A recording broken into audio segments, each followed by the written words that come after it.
Hello my dear students, welcome to AR maths zone. हमने average वाला chapter start किया था एमडीसी मैथ्स का।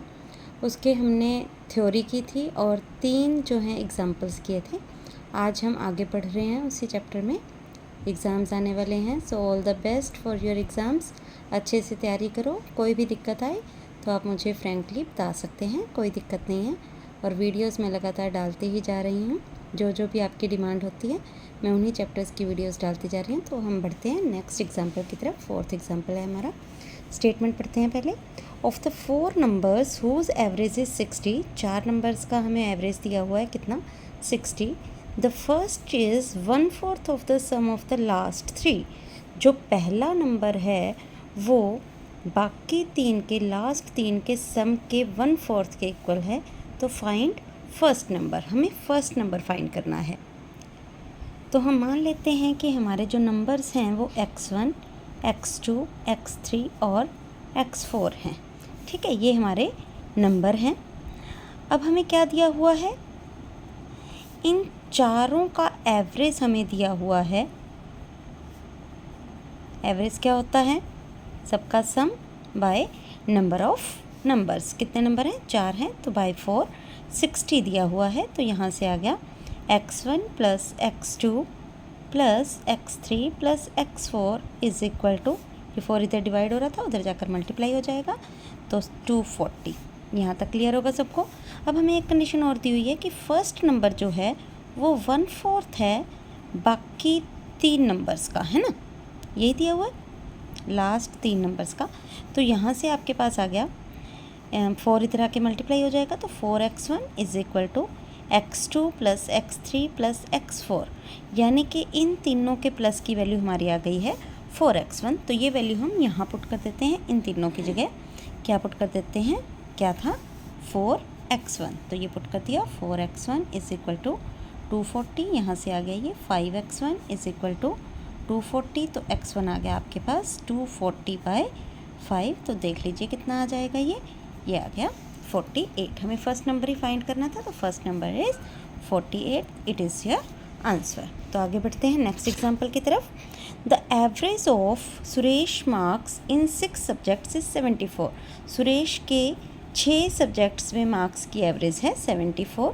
If his average in 5 subjects excluding mathematics, उन 6 subjects में से हमने मैथ्स को जो है वो एक्सक्लूड कर दिया, अब उसकी एवरेज है, यानी बाकी 5 सब्जेक्ट्स की उसकी एवरेज है वो है 70। Then how many marks he obtained in mathematics. तो हमने बताना है कि उसके मैथ्स में कितने मार्क्स हैं। तो उसके 6 सब्जेक्ट्स में मार्क्स हैं, एवरेज मार्क्स 6 सब्जेक्ट्स के। तो मैं लिख सकती हूँ सम ऑफ 6 सब्जेक्ट्स मार्क्स, 6 सब्जेक्ट्स के मार्क्स का सम divided by 6। This is average of 6 subjects marks ना, वो कितना दिया हुआ है हमें 74। क्लियर। अब सम ऑफ 6 सब्जेक्ट्स मार्क्स क्या आ जाएगा, ये 6 उधर जाकर मल्टीप्लाई हो जाएगा, तो 74 इंटू 6 कितना आ गया, ये 24 और 42 और 2 44। ठीक है, 444। अब हमें और क्या दिया हुआ है, 5 सब्जेक्ट्स में से मैथ्स को निकाल के जो बाकी 5 सब्जेक्ट बन गए, उनका बच गए, उनका एवरेज कितना है 70। तो मैं क्या लिखूँगी, सम ऑफ 5 सब्जेक्ट्स मार्क्स, आप लिख सकते हो excluding maths. Excluding means maths को निकाल कर। अब कितने सब्जेक्ट्स है टोटल, 5 रह गए, मैथ्स को तो निकाल दिया ना, 5 रह गए, तो हम डिवाइड किससे करेंगे, 5 से, और एवरेज कितना दिया हुआ है 70। तो सम ऑफ 5 सब्जेक्ट्स मार्क्स कितना आ गया, उधर जाकर मल्टीप्लाई हो जाएगा 5, तो ये आ गया 350। क्लियर। अब हमें निकालने हैं marks in maths. Marks in maths, हाँ जी, वो कैसे निकलेगा, मेरे ख्याल से सभी समझ गए होंगे। 6 सब्जेक्ट्स में उसके मार्क्स 444 थे, 5 सब्जेक्ट में जिसमें से मैथ निकाल दिया, उनका सम है 350। तो अगर मैं इसमें से ये माइनस कर दूंगी तो ऑब्वियसली मेरे पास मैथ्स के मार्क्स आ जाएंगे। तो 444 minus 350 that is 94। Wow, maths में बहुत इंटेलिजेंट था ना वो, 94 मार्क्स, हाईएस्ट मार्क्स ले गया वो मैथ्स में। ठीक है, तो उसके मार्क्स कितने आ गए मैथ्स में? 94। आई थिंक आपको बहुत अच्छे से क्लियर होगा। हमें पहले 6 सब्जेक्ट्स के मार्क्स का एवरेज दिया हुआ था, हमने 6 सब्जेक्ट्स वाला फॉर्मूला लगा दिया एवरेज का, तो वहाँ से सम आ गया 6 सब्जेक्ट्स के मार्क्स का। फिर यही सेम फॉर्मूला हमने 5 सब्जेक्ट्स के लिए लगा दिया, वहाँ से 5 सब्जेक्ट्स का सम आ गया मार्क्स का। और मार्क्स इन मैथ्स, छठे सब्जेक्ट के मार्क्स कैसे निकलेंगे? हमने 6 सब्जेक्ट्स में से 5 सब्जेक्ट्स के मार्क्स माइनस कर दिए, तो हमारे पास 6 सब्जेक्ट के यानी कि मैथ्स के मार्क्स आ गए। क्लियर? अब है जी हमारा next example, 6th example. The average of 14 girls and there teacher, 14 girls की और देयर टीचर की एज का जो एवरेज है वो है 15। If the teacher's age is excluded, अब क्या किया? टीचर की एज को एक्सक्लूड कर दिया। Then the average is reduced by 1। Reduced by मतलब कम हो गई। कितनी कम हो गई? 1 कम हो गई। अब एवरेज 1 कम हो गया, यानी पहले एवरेज 15 था, अब एवरेज 14 हो गया। फाइंड द टीचर्स एज, तो देख लेते हैं। हाँ जी, तो हमें एवरेज क्या दिया हुआ है? 14 गर्ल्स और टीचर की एज का, है ना। तो हम लिखेंगे sum of girls age plus teachers age, teacher की एज और गर्ल्स एज। 14 गर्ल्स थी, 1 टीचर हो गई, तो टोटल कितने जने हो गए? ये 15। तो डिवाइड किससे करेंगे? 15 से, 15 से, और उनका एवरेज दिया हुआ है आपको 15, तो इक्वल्स टू 15। तो यहाँ से sum of girls age plus teachers age आ गई आपके पास, 15 उधर जाकर मल्टीप्लाई हो जाएगा, तो ये आ गई 225। अब टीचर की एज को एक्सक्लूड कर दिया और अब एवरेज आ गई हमारे पास, रिड्यूस्ड बाय 1 मतलब 15 थी तो 14 हो गई, तो 14 लड़कियां रहेगी ना सिर्फ। तो sum of girls age divided by teacher की तो निकाल दी हमने, अब लड़कियां रहेगी 14, तो 14 से डिवाइड कर दिया, और एवरेज भी कितना है? 14। तो यहाँ पर सम ऑफ गर्ल्स एज आ गया आपका 14 × 14 यानी 196। तो टीचर की एज मेरे ख्याल से अब आप समझ गए होंगे कैसे निकलेगी। टीचर्स एज क्या आएगी फिर? इस 225 में से 196 माइनस कर देंगे, मेरे ख्याल से आप कर सकते हैं। क्लियर?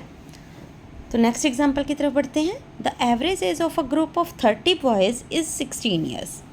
30 बॉयज़ की एज का एवरेज जो है वो 16 ईयर्स है। Boy of age 19 leaves the group, उसमें से एक बच्चा जिसकी एज 19 है वो उस ग्रुप को लीव कर देता है।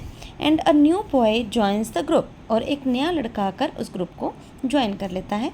If new average age of the group, अब कितनी है उनकी एवरेज? 15.8। तो find the age of new boy. ठीक है जी, तो हमने क्या किया देखिए, पहले वाले बच्चों की सम ऑफ एज ऑफ 30 बॉयज़, आप लिख सकते हो इन अर्लियर केस। ठीक है, डिवाइडेड बाय टोटल कितने थे? 30 बॉयज़ और उनका एवरेज कितना है? 16। तो यहाँ से sum of as of 30 boys कितना आ गया? 30 उधर जाकर मल्टीप्लाई हो जाएगा, तो ये आ गया जी 480। क्लियर? अब एक लड़का, 19 साल का लड़का इस ग्रुप को लीव कर गया, तो बाकी 29 की एज का सम क्या होगा? मेरे ख्याल से इंग्लिश लिख सकते हैं आप कि एक लड़का छोड़कर चला गया, तो उसकी एज हम इसमें से माइनस कर देते हैं, तो ये बनी जी 461।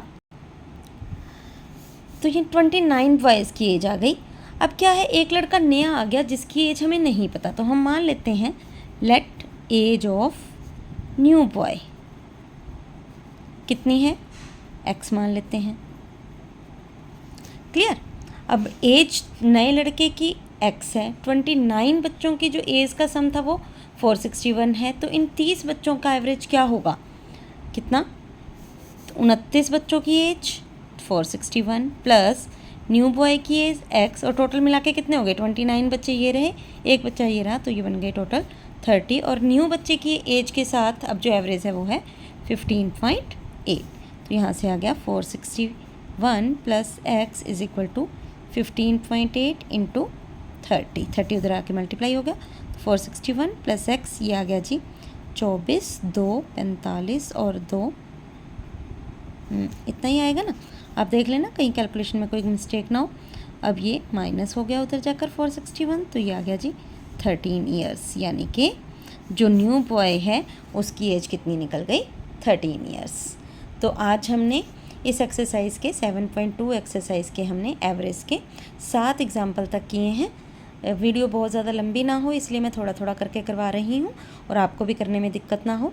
फिर भी कोई परेशानी लगे या कुछ भी समझ में ना आया हो या कोई क्वेरी हो तो आप मुझे कमेंट सेक्शन में डाल सकते हैं, और अच्छा लगे तो प्लीज़ लाइक एंड सब्सक्राइब।